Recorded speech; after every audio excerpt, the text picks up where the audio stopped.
Thank you for waiting. Ladies and gentlemen, we will begin the first session, Climate Action. Please welcome Mr. Baswedan, Governor of Jakarta, Ms. Lach, Mayor of Rome, Ms. Koike, Governor of Tokyo, and the moderator of this session, Dr. Jalante, Academic Program Officer of the United Nations University.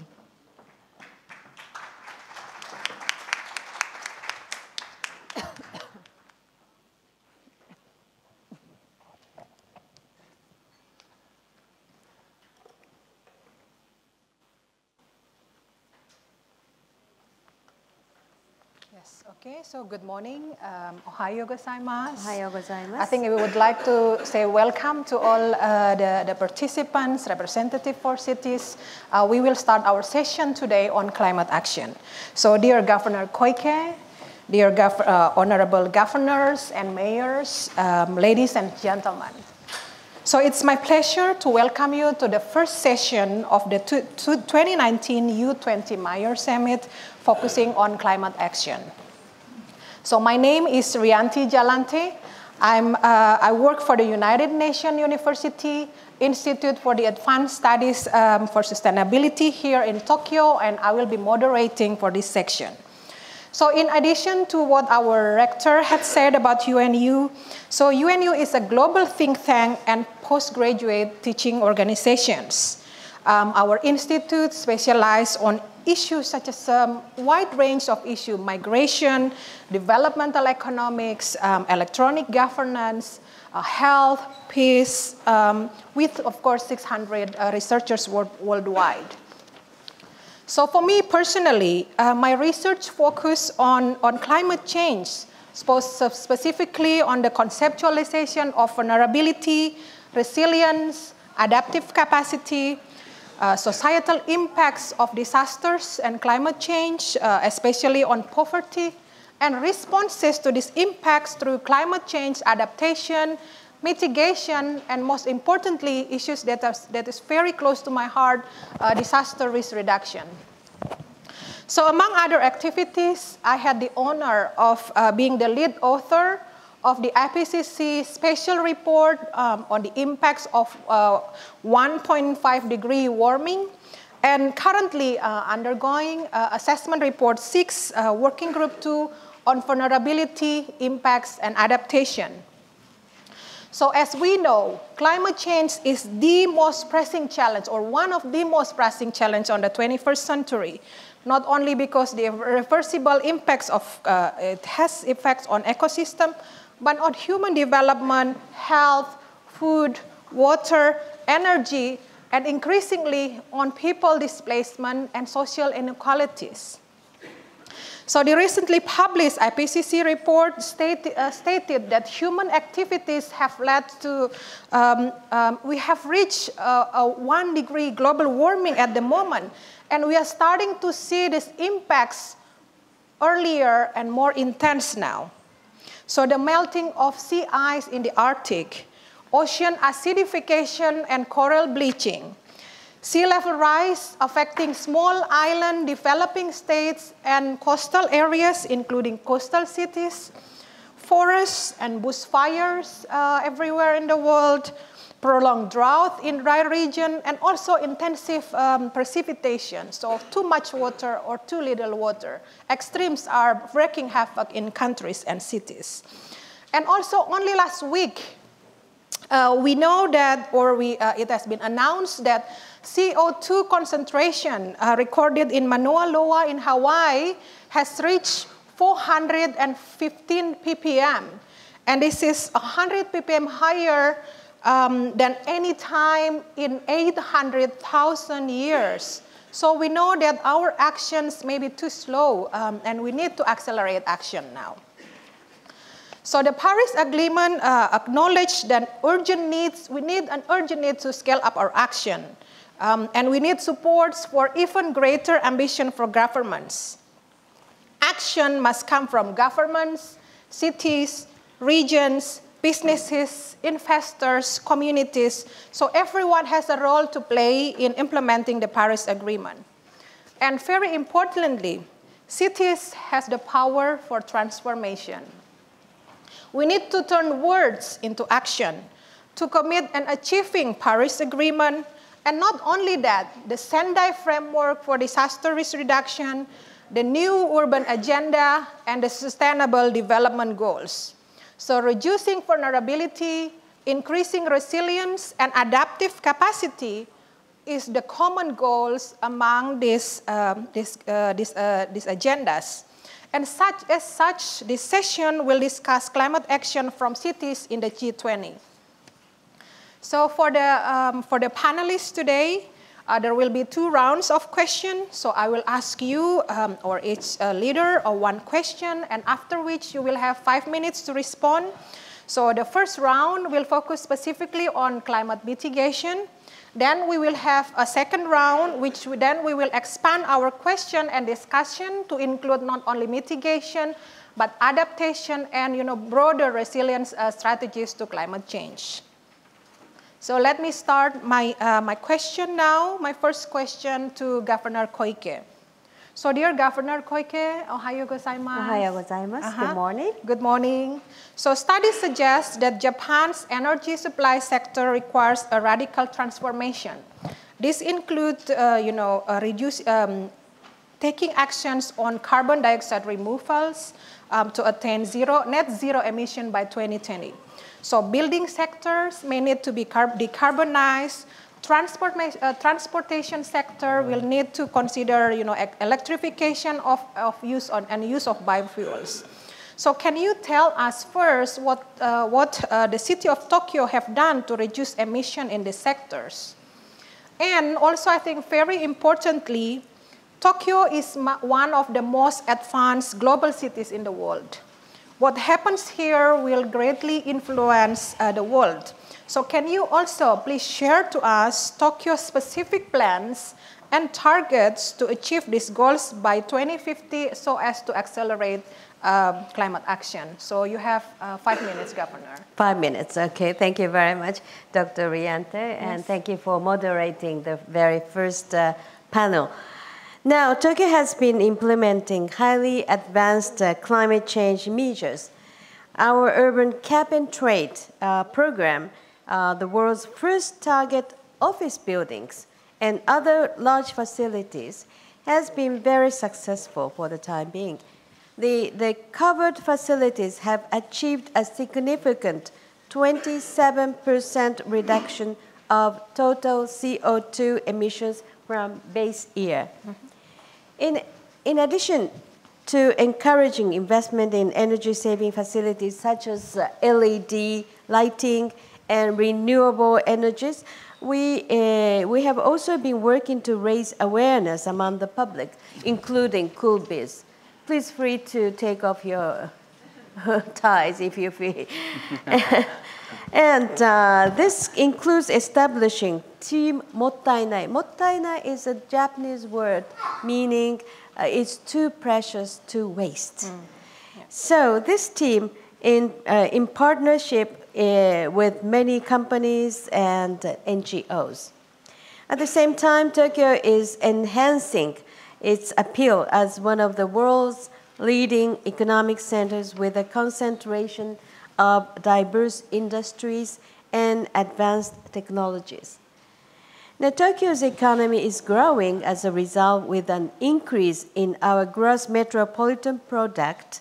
Despite this is very important, we are seeing a steady decline in our energy consumption. Mm-hmm. This is due to the cap and trade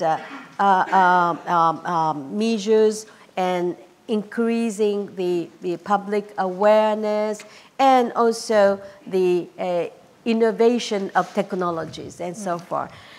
So addressing climate change not only reduces environmental risks, but also brings about benefits, opportunities, and growth to society and the economy. It is also an important factor in achieving the SDGs. And in reality, the green finance market, including green bonds and ESG investment, is growing tremendously throughout the world. Meanwhile, the impacts of climate change are becoming increasingly severe, as you mentioned. Yes. And last year in Tokyo, we had unusually hot summer. It was so hot. And in regions throughout Japan, we had downpours of unprecedented intensity that brought about significant damage, such as sediment disasters. According to the IPCC, as you mentioned, Dr. Riyad, a special report released last year in order to keep global warming under 1.5 degrees Celsius, which has less risk than a 2-degree rise, we need to reduce CO2 emissions to net zero by around 2050, 2050. Today, as the huge impacts of climate change and the urgency for countermeasures come into sharper relief, the world is about to undergo a paradigm shift. To protect the lives and properties of the citizens of Tokyo, to help decarbonize the world, the Tokyo metropolitan government has to take a new step forward. As a global megalopolis, Tokyo is the most gigantic megalopolis, as you know.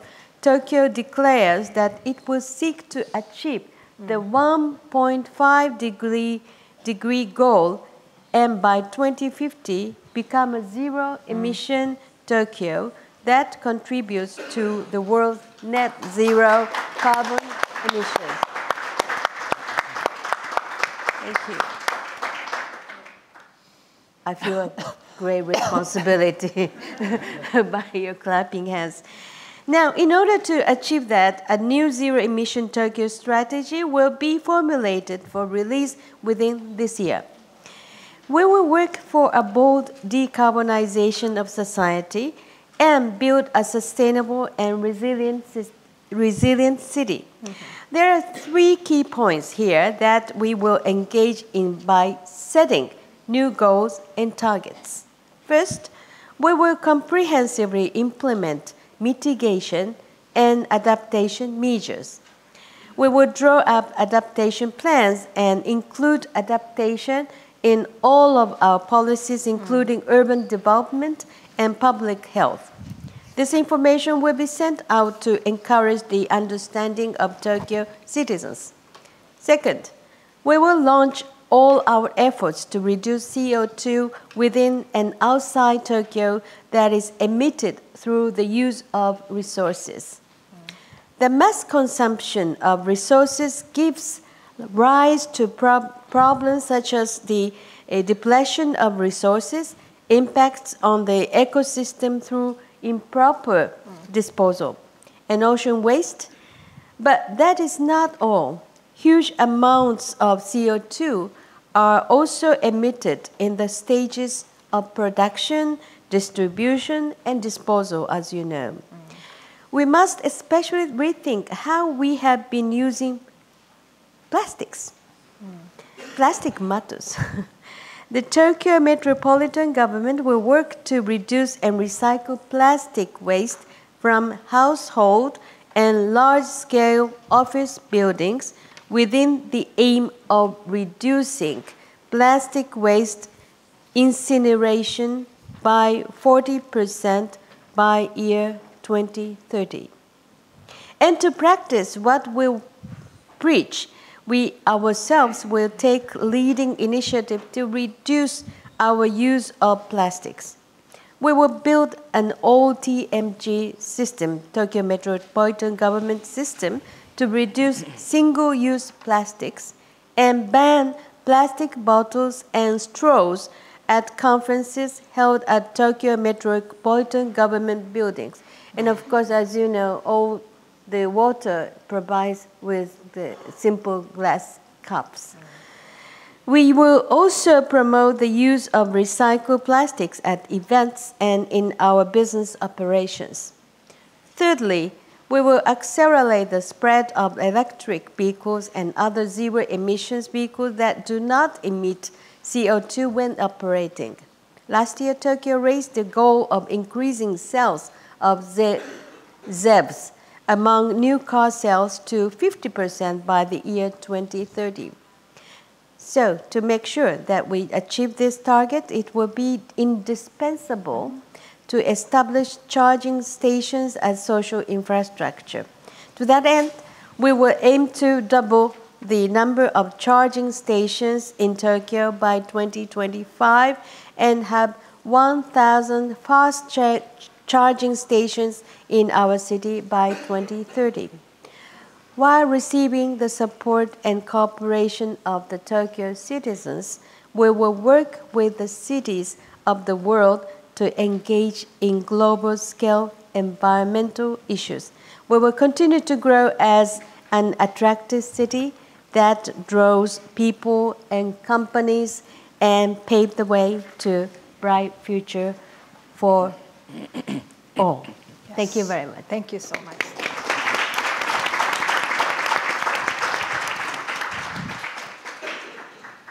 So thank you, Governor Koike, I think for discussing strategies that have been taken and done in the city of Tokyo, and also unveiling, Tokyo's stronger and more ambitious targets to reach this net zero emission by 2050.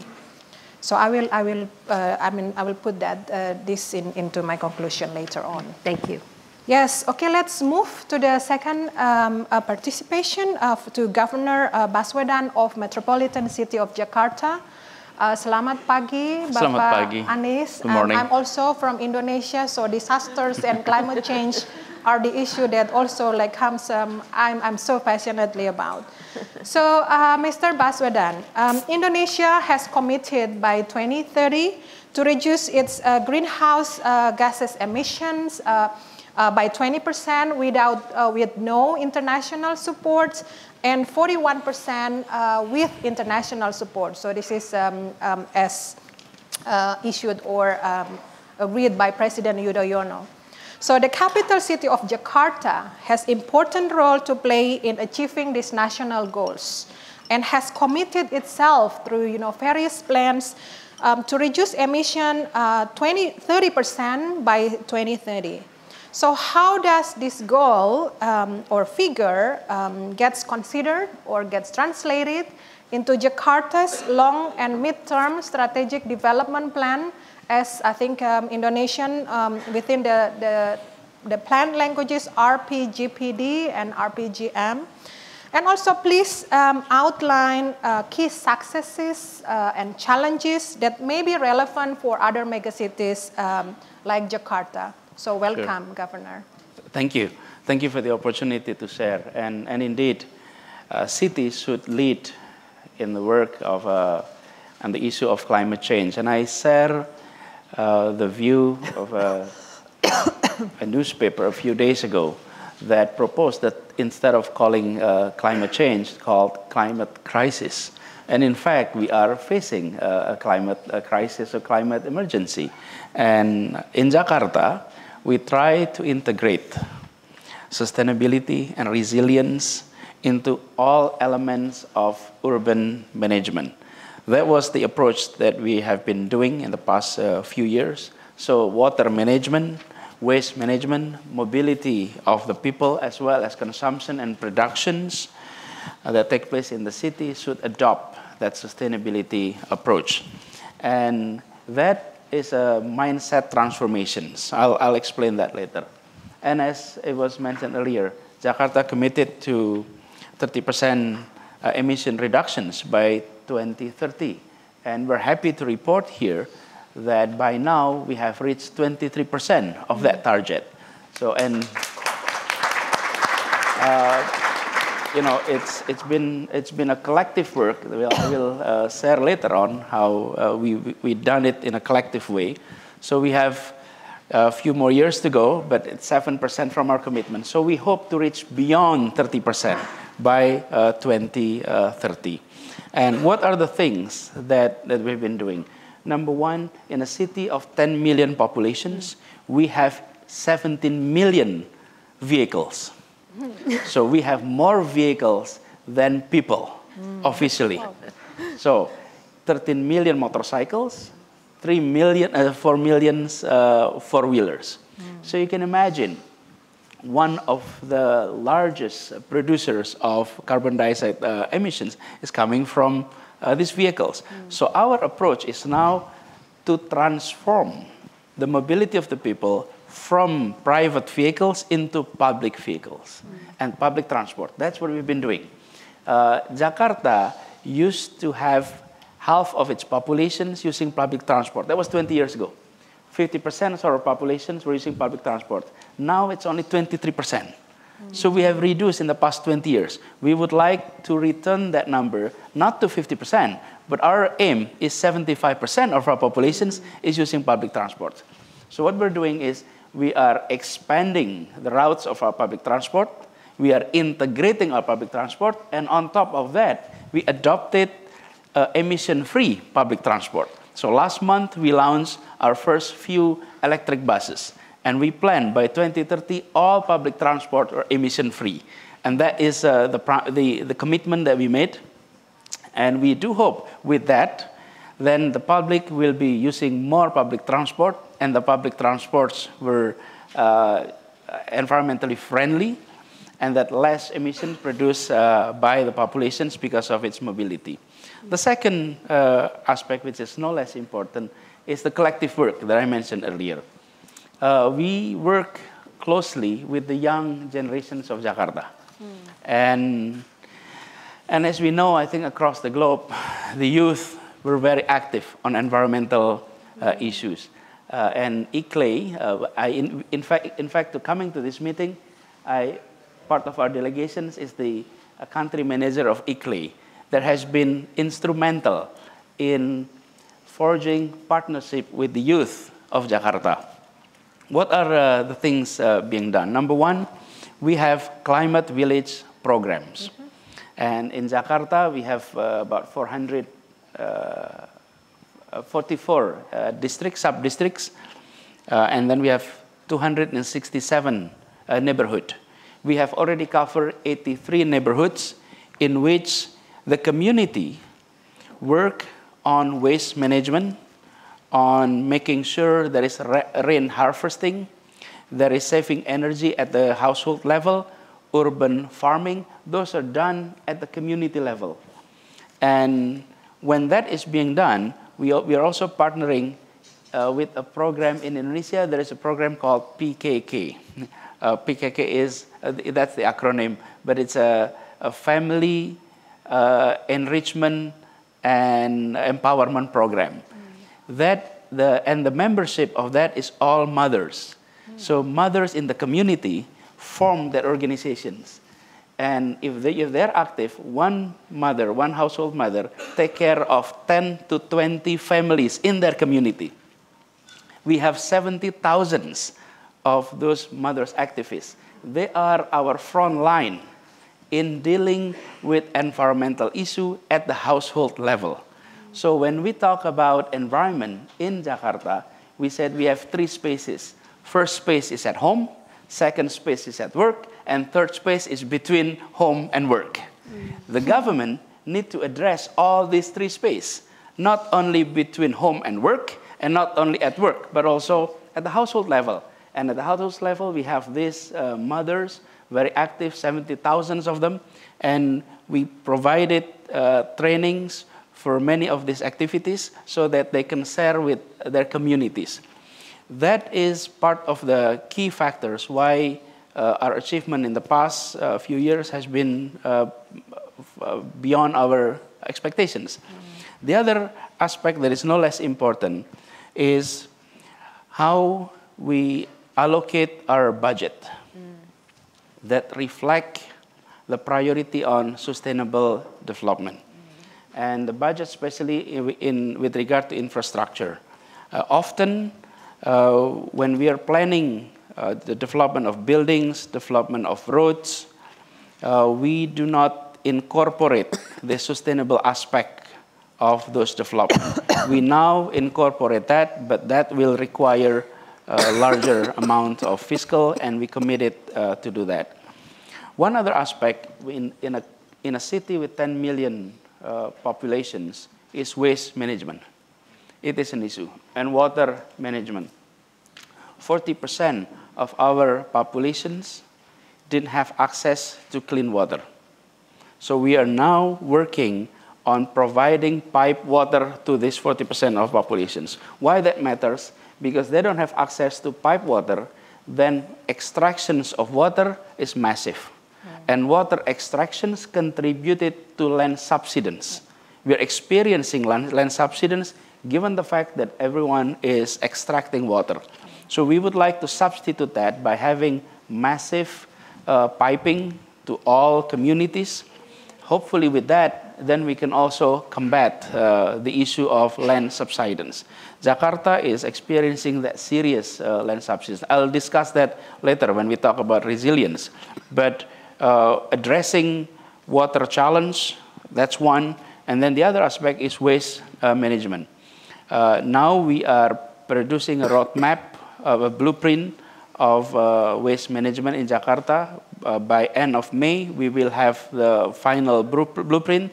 With that, we will manage our waste starting from home, from the source, and also from the non-residential source of waste, all the way to our waste management of ITF that we are now producing. Jakarta plan to have 4 facilities for ITFs to convert waste into energy.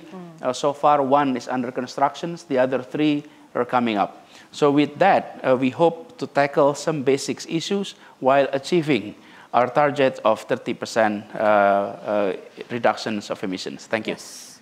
So thank you so much, Governor Baswedan, for your comprehensive answer. We will discuss all of this into my conclusion later. Yeah. So I think let's now move to Mayor Raji. So buongiorno, Mayor Raji. Buongiorno. Yes. Good morning. So good morning, everyone. Again. So the City of Rome introduced a sustainable energy action plan in 2013 to reduce carbon emissions. So can you tell us about your commitment to decarbonize, building sectors amongst all other sectors as well of Rome? And how do you think this will make a cleaner and healthier city for your residents? And also what insights can you share to other cities to do the same? So welcome, Mayor Raji. Thank you. First of all, let me thank and offer my warm greetings to Governor Koike and all the organization of the U20 Tokyo Summit. And thank you for inviting me.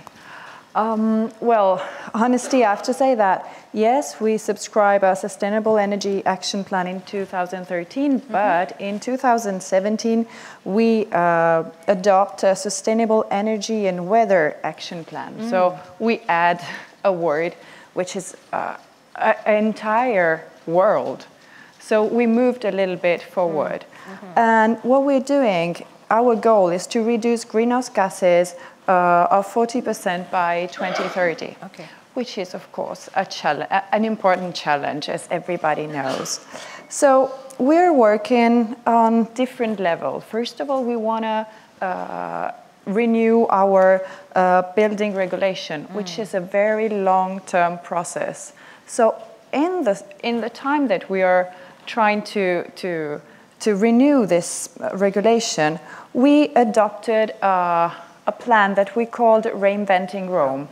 Reinventing Rome is a project that is made to renew and rebuild our existing building, or existing abandoned areas. So we don't want other soil consumption, because Rome is quite large enough, but we have lots and many of abandoned areas, which is a craziness thing.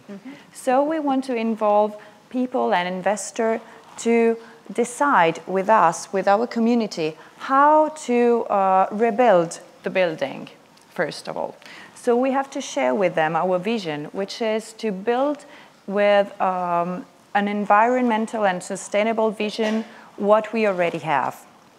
Of course, I'm not talking about historical building because we cannot touch them. Yes. But, of course, so we have some limitation with this, how you probably understand. But we need to reuse areas and reinvent areas. So to do this, we have many opportunity and many chance to renew our city. Let me tell you that what we want to do, first of all, is to decentralize and multiplying energy resources. So we want to rebuild buildings who are like productive building in terms of energy. We want to introduce peer-to-peer system so we can share the energy that we can bring from the wind, from the sun, even geothermal energy. And we want to share and put in together with other people. So what we're trying to do is do all this overturn energy production, which is not easy because we need to invest the national government and national regulation, of course, because we have to respect all this regulation, which are not only at the city level. Then what we want to do with buildings is even try to make people conscious of what they can do in terms of save energy and save water. And so it's a process that we have to do with them, because what we do for citizens, as we said yesterday, we won't achieve any of our goals if we don't do with our citizen. So we cannot talk and we cannot decide as governors without talking with citizens and let them understand that the power is in our hands, but our, I mean, like community, our like citizen. So we need their help to achieve.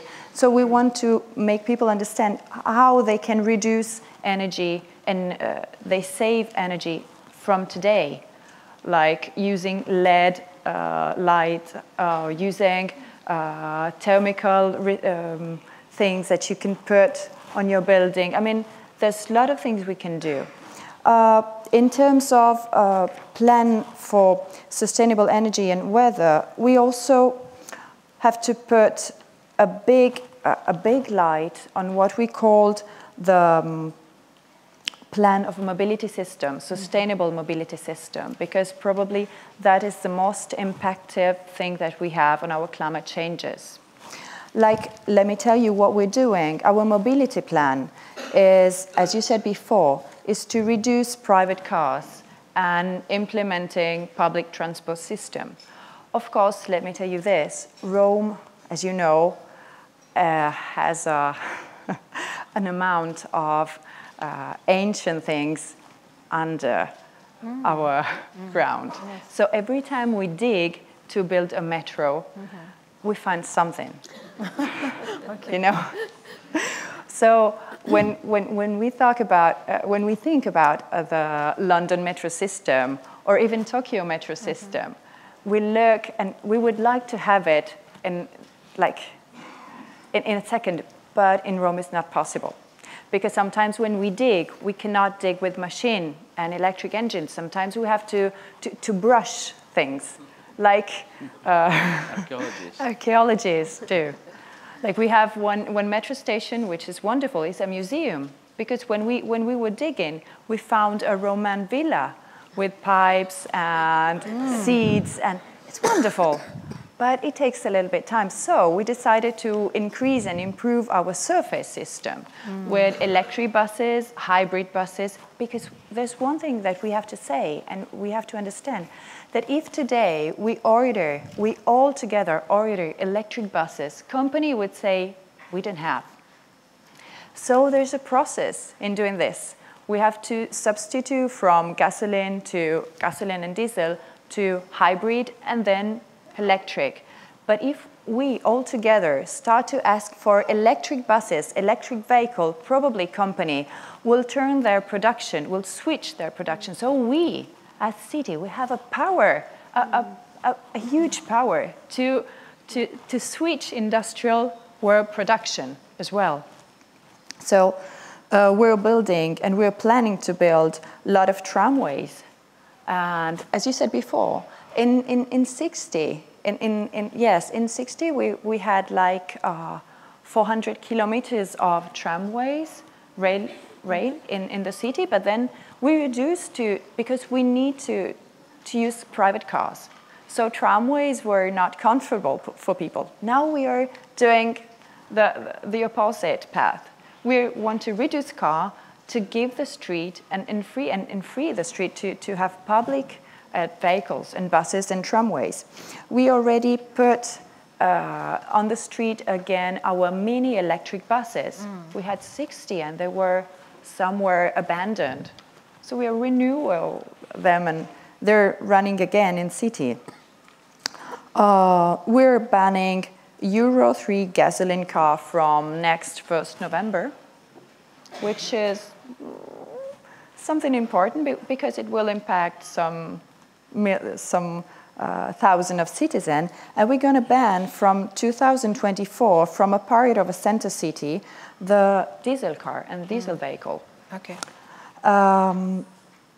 And this summer, I guess we're planning, we're gonna have a release for this summer, I guess, a long-term strategy, a roadmap to ban gasoline car until 2030, 2040, 2050. So we have a turning point that we are setting down, and we're gonna introduce more, and we are already introducing infrastructure for electric vehicles like charging points, charging column. And as climate and weather, we are also very committed in waste management system, but also here. We have to involve citizens, because when we talk about reduce and separate different kind of garbage, if people don't do this work, because it's a real work at home, like separating paper from plastic, from glass, we won't achieve our goal. Okay. So we're very involved with that, and with ban the single-use plastic. We're going to do as a country, as Italy, we're going to do in 2021, but as capital city, I want to begin first. Like in 2020, I want to reduce in public exercise, in public building, the single-use plastic. So it's a path that I'm doing not alone, but with citizens. Yes. So thank you. I think let's give a round of applause to Mario Raju. I think we are planned, according to our plan, we are supposed to have, a second session of questions, but I think we only have, time here. So 1 minute, or are you going to give us time, or this is the time that we are allocated to? Yeah, it's okay. Okay, 1 minute. Yeah. We need to finish, yes. Okay, I think let me probably conclude our discussion today. I think thank you so much again, governors, mayors, for your active participation, and also I think inspiring and very bold targets. Let me probably give my concluding remarks to our discussion today. So I think experience from Tokyo, a global metropolis, have been presented. Multitude of actions and strategy have been presented. Cap and trade, LAD, zero-emission vehicle, plastic use, or even to broader action for awareness raising, green finance and investment, even complemented with broader social, broader consumption and production patterns. And also we have seen and we have heard a bold and ambitious strategy on zero-emission Tokyo that has been forwarded by the governor. So again, congratulations on that. So experience from megacities of Jakarta that shows that we need to have a combination of strategies, top-down, bottom-up, strategic planning, risk consideration into critical infrastructure, mainstreaming of climate change into development planning. So mitigation and adaptation need to be done in a coherent way, involving and being inclusive on the role of youth and mothers, as we had seen the examples on Jakarta. And I think from the city of Rome, building on, for example, what the Pope have issued on Laudato Si, our common home, I think that's very strong. Heritage is an issue that, of course, needs to be considered by Rome. So reinventing Rome, focusing on energy sectors, involving investors, increasing mobility, surface mobility, but use this as an opportunity for a more inclusive approaches. I think that's the learning that we can take from there. But not importantly, I think we have heard, 2050, net zero emission, 2040 for Jakarta, we have achieved, be able to reduce 23%, and I think 40% targets for Rome. So we can see that cities from the global north, but also from the global south, have been able to contribute to achieving this bold and strong achievement and aim for the Paris Agreement on climate change. So thank you so much, and this is the end of our session today. Thank you. Thank you very much. So all panelists and the moderator, please come to the center of the stage. So we would like to take the photo together.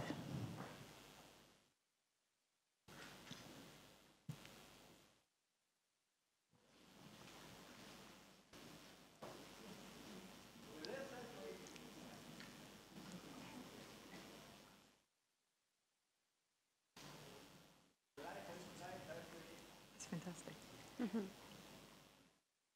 Okay, so thank you very much, Mr. Baswedan, Ms. Raj, Ms. Koike, and Dr. Jalante. Thank you very much. Good leadership. Well done. Thank you. Well done.